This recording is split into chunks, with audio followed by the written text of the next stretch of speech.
Pengaruh tidak pada kulit apa sih? Apa sih? Apa?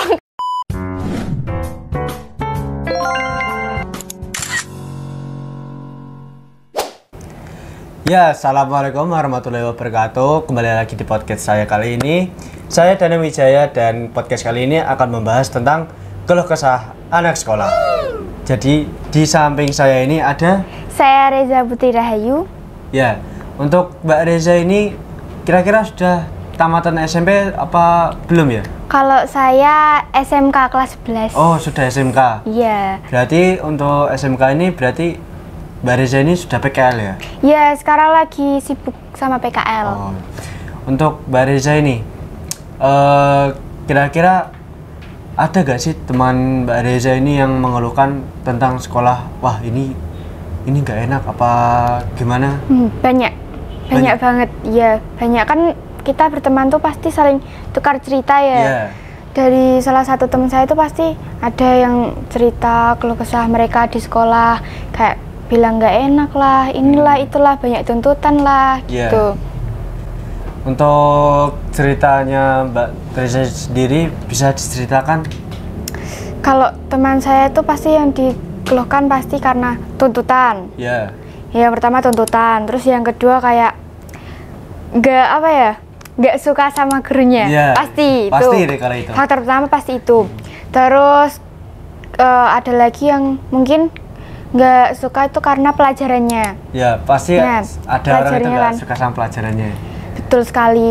Ada juga kadang yang kayak sekolah itu emang udah males aja, udah nggak mau sekolah, kayak lebih baik mending lebih milih kerja daripada sekolah. Padahal pendidikan itu kan penting kan. Iya, benar. Nah, yang itu sih pasti yang dikeluhin tuh pasti ya karena pelajarannya, entah gurunya, atau karena ada lagi tuh karena pertemanan. Iya. Pertemanan atau lingkungannya yang toksik.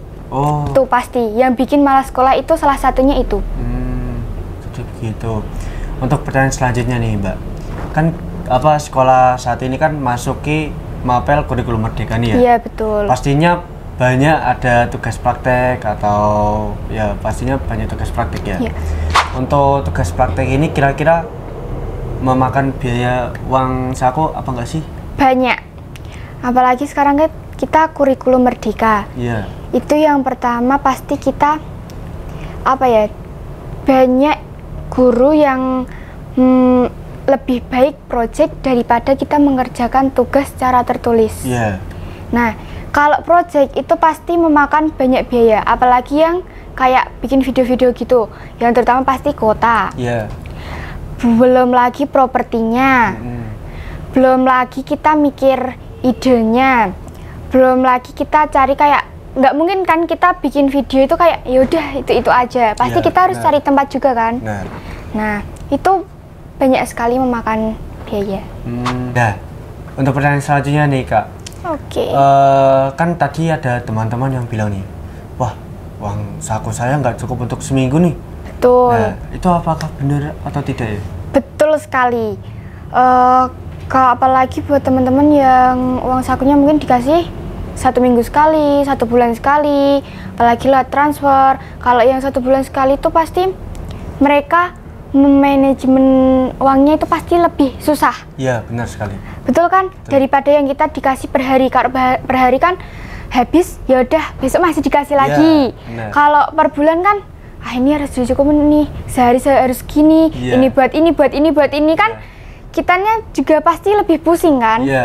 Tapi kalau saya sendiri tuh biasanya dikasih seringnya itu sehari sekali.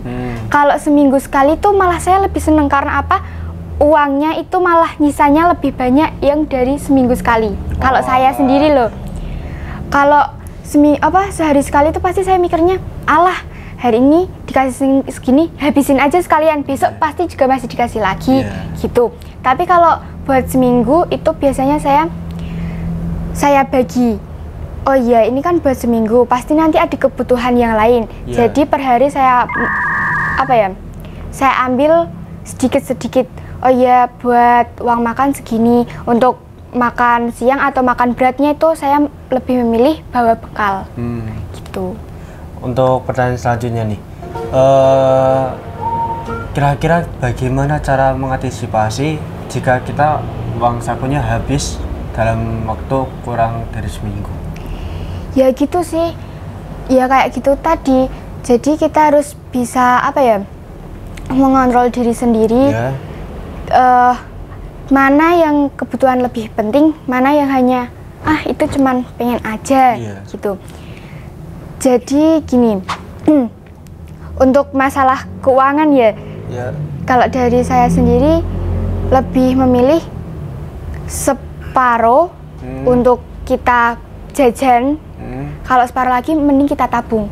Untuk yang kayak makanan pokok kan kita masih ikut orang tua, makanan pokok lebih baik kita bawa bekal. Jadi uang sisanya kita tabung bisa untuk kebutuhan yang lain. Kayak biasanya kan kalau saya hari Sabtu Minggu kan biasanya libur ya. Kalau libur itu pasti main, itu nggak pernah dikasih uang. Jadi ya itu, saya mainnya itu pasti pakai uang sisa dari uang sekolah gitu. Nah ini Mbak, untuk pertanyaan selanjutnya, kira-kira temen Mbak Risa sendiri pernah cerita nggak sih keluh kesah atas uang saku dari orang tua, apakah kurang atau kelebihan atau bagaimana? Banyak. Kalau kurang banyak. Soalnya diri sendiri juga ngerasain ya.